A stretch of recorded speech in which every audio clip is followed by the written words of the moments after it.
This video shows you how to replace the staple cartridge of your booklet finisher. Open door H. Remove the staple cartridge holder.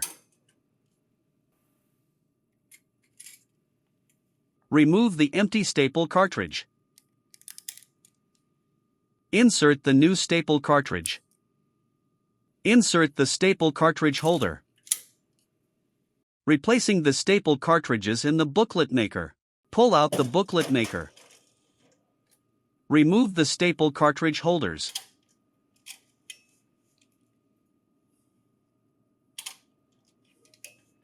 Remove the empty staple cartridge in one cartridge holder.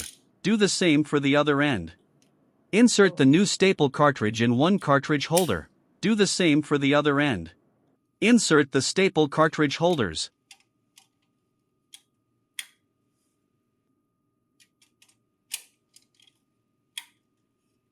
Push the booklet maker into the finisher.